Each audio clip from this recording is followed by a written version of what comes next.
Hi aspirants. நேத்து நம்ம ஒழுக்கமுடைமைங்கிற அந்த அதிகாரத்துல முதல் 5 திருக்குறளை பார்த்திருந்தோம். இன்னைக்கு அதே அதிகாரத்துல 6ல இருந்து 10 வரைக்கும் பார்க்கலாம். ஃபர்ஸ்ட், ஒழுக்கத்தின் ஒல்கார் உறவோர் இழுக்கத்தின் ஏதம் படுபாக்கறிந்து. அதாவது ஒழுக்கத்தில் இருந்து ஒல்கார்னா விலக மாட்டார். ஒல்கார் என்றால் விலக மாட்டார். ஒழுக்கத்தில் இருந்து விலக மாட்டார். உறவோர், உறவோர்னா மன வலிமை மிக்கவர்கள். மன வலிமை மிக்கவர்கள். ஒழுக்கத்தின் ஒல்கார் உறவோர், ஒழுக்கத்தில் இருந்து விலக மாட்டார், மன வலிமை மிக்கவர்கள். அதுவும் அவங்க எப்படிப்பட்ட மன வலிமை மிக்கவர்கள்னா இழுக்கத்தின் ஏதம் படுபா கறிந்து. இழுக்கம்னா ஒழுக்கம் தவறுவது. ஒழுக்கம் தவறுவதனால் ஏற்படும் குற்றங்களையும் விளைவுகளையும் அறிந்த அந்த நபர், அறிந்துனா அதை பத்தி தெரிஞ்சுக்கிட்ட ஒரு நபர் ஒழுக்கத்தில் இருந்து ஒரு காலம் விலக்க மாட்டார் அப்படின்னு சொல்லி சொல்றாங்க.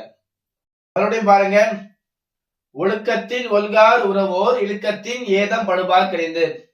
ஒழுக்கம் தவறுவதனால் ஏற்படும் தீமைகளை அறிந்த அந்த மனவலிமை மிக்க அந்த நபர் ஒரு காலம் ஒழுக்கத்தில் இருந்து விலக மாட்டார். 7வது குறள், ஒழுக்கத்தின் எய்துவர் மேன்மை. மேன்மை என்றால் உயர்வு. ஒழுக்கத்தினால் ஒரு மனிதர் உயர்வை அடைய முடியும். இழுக்கத்தின் ஏதுவர் எய்தா பழி. அதே சமயத்தில் ஒழுக்கம் தவறுவதனால் நமக்கு சேருவது எய்தா பழி, அதாவது இழிவான பழி. இதுதான் நமக்கு சேரும் எப்போ ஒழுக்கத்தை நாம் தவறிவிட்டார். சரி பாருங்க, நன்றிக்கு வித்தாகும் நல்லொழுக்கம் தீயொழுக்கம் என்றும் விடும்பை தரும். 8வது குறள், நன்றிக்கு வித்தாகும் நல்லொழுக்கம் தீயொழுக்கம் என்றும் விடும்பை தரும். நம்முடைய நல்லொழுக்கம் தான் நம்முடைய வாழ்க்கைக்கு நல் செயல்களுக்கான ஒரு வித்தாக அமையும். நம்முடைய வாழ்க்கையில நம்ம நல்ல செயல்களை செய்யணும்னா அதுக்கு நம்ம கிட்ட நல்ல ஒழுக்கம் இருக்கணும். அதே சமயத்துல தீயொழுக்கம், அதாவது ஒழுக்கம் தவறிய செயல்களால் நமக்கு என்ன வரும்னா நம்முடைய வாழ்க்கை முழுவதுமாக துன்பம் தரும். இடும்பை என்றால் துன்பம். நன்றிக்கு வித்தாகும் நல்லொழுக்கம் தீயொழுக்கம் என்றும் இடும்பை தரும். 9வது குறள், ஒழுக்கம் உடையவருக்கு ஒல்லாவே தீய வழுக்கியும் வாயால் சொல்லல். ஒழுக்கம் உடையவருக்கு ஒல்லாவே தீய வழுக்கியும் வாயால் சொல்லல். ஒழுக்கம் உடையவருக்குன்னா ஒரு ஒழுக்கமுள்ள ஒரு நபர், அவரால ஒல்லாவே, ஒல்லாவே என்றால் இயலாது, ஒல்லாவே என்றால் இயலாது, முடியாது. ஒழுக்கம் உடையவரால முடியாது. என்ன முடியாதுன்னா தீய வழுக்கியும் வாயால் சொல்லல். தீய சொற்களை, கெட்ட சொற்களை, வழுக்கியும்னா தவறி மறந்து போய் கூட தன்னுடைய வாயில தீய சொற்களை சொல்ல மாட்டார்கள்.